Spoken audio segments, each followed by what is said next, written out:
afternoon and good day sa inyong lahat ng mga baby loves ko dyan. Andito na naman tayo guys sa bahay. At alam nyo ba guys, na ganun pa din ang weather dito sa Germany. Ngayon guys ay magluluto ako tayo nagugutom ang inyong lola. Ayan ang aking alaga. Oh. Bam bam bam bam bam bam bam bam bam bam bam bam bam bam. Guys, andyan ang kanya naman kami araw-araw. Hello, Pacha! Pacha! Come here, mami! Ha? Hast du schon gegessen? Guys, alam mo, magluluto tayo ng tanghalian. Kasi guys, hindi pa ako nagbe-breakfast at hindi pa rin ako nanananghalian. So like I said, one day meal lang po ako ngayon dito. That's life in Germany. O ayan ang aking mga labahin. Grabe! Today is Friday guys at magluluto ako ng aking pagkain. O ayan.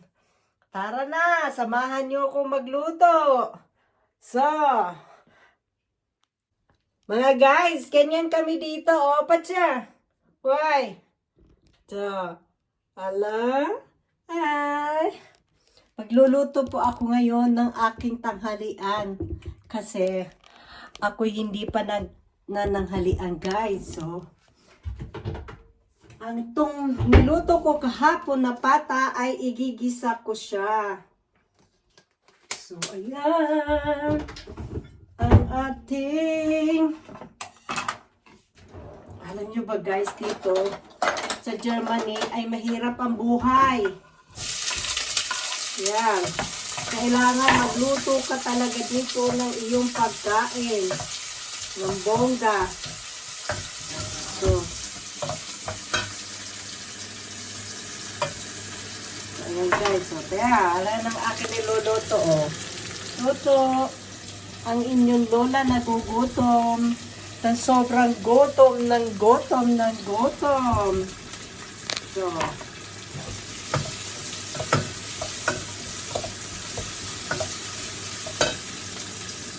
diba? Hirap guys. Kailan talaga magluto ako ng aking pagkain. Kasi mahirap ang buhay dito sa abroad. Trabaho, luto. Ayan. So, ilalagay ko guys yung aking pata. Kasi lalagyan ko siya na kahapon guys, bale, inano ko siya. Tawag nito. Ayan. Inano ko siya guys. Nilaga ko siya. Pero ngayon, ilalagyan ko siya ng sauce. Kasi, ayan siya. Oh, nakita nyo kung gaano kalaki. Ayan, sauce. Mahirapan no. Kala nyo, madali ang buhay dito sa Germany. Dito sa abroad, mahirap ang buhay dito ng mga OFW. Trabaho. Ang pahinga lang dito namin ay tulog. Yan. Tulog lang ang pahinga dito guys. Pause muna tayo guys. Ito guys, gagawin ko siyang ano ito, sauce.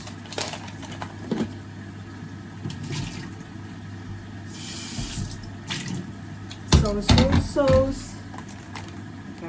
Itang tawag dito ay ram sauce. So, ganyan tayo magluto mga German food eh. Kailangan nila na may mga sauce dito. Kaya pati ako dito, kahit hindi ako German, nahawa na rin ako ng mga style dito. Pero iba pa rin talaga yung food natin sa Pilipinas. Na super sarap. Kahit bulad lang yan. Tuyo, okay na yan. Mga dilis. So, ayan. Grabe. Kasi guys, ilalagay ko siya sa freezer. Mamaya. Kaya yan.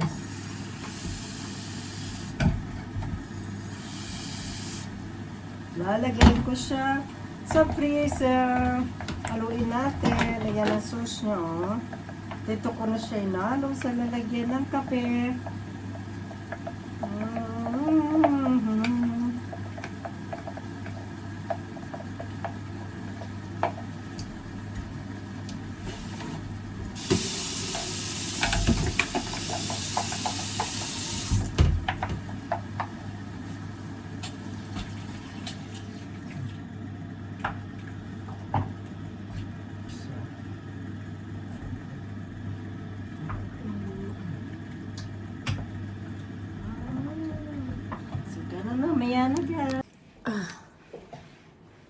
Hi guys!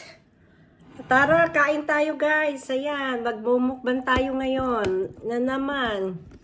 Ayan, ayan ang ulam ko guys ngayon, oh. Ayan ang aking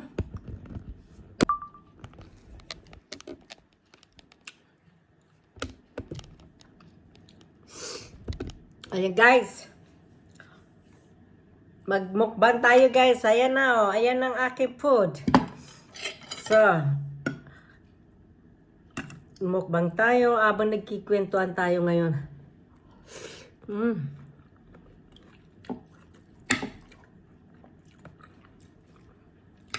Alam niyo ba guys, gutom na gutom ako kasi galing akong labas, naglinis ako ng sasakyan ko.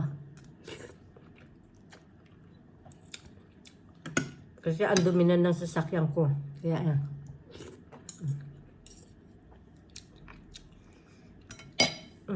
Ito, taba ng balat ng baboy, oh. Dito sa Germany, hindi sila kumakain ng ganito. Yung balat ng baboy or buto-buto ng baboy. Mga foreigner.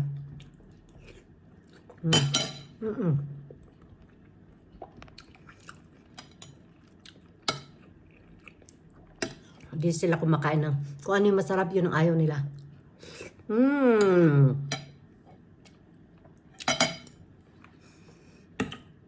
Alam nyo ba dito sa Germany, pag nasa ibang bansa yung mga pamilya nyo, kala nyo,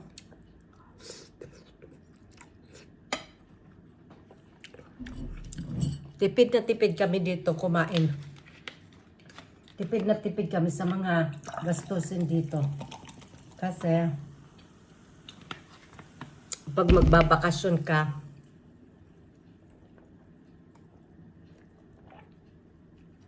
lahat bayad mo yun. Bayad mo ticket, tapos hindi ka naman pwedeng umuwi na wala kang dalang pera. Siyempre, aasahan ka ng pamilya mo na may pasalubong ka sa kanila. Pero ngayon, di ako magdadala ng pasalubong kasi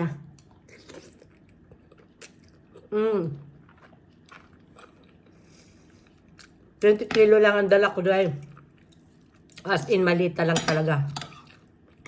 Kasi naghigpit na ngayon ng may aeroplano.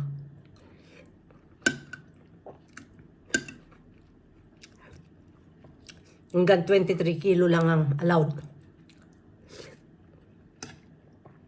Kapag hand carry, dati 10 kilo ang allowed ngayon, 7 kilo na lang.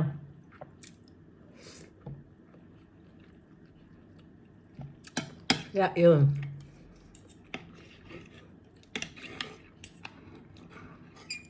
Ganun talaga. Gutom, grabe.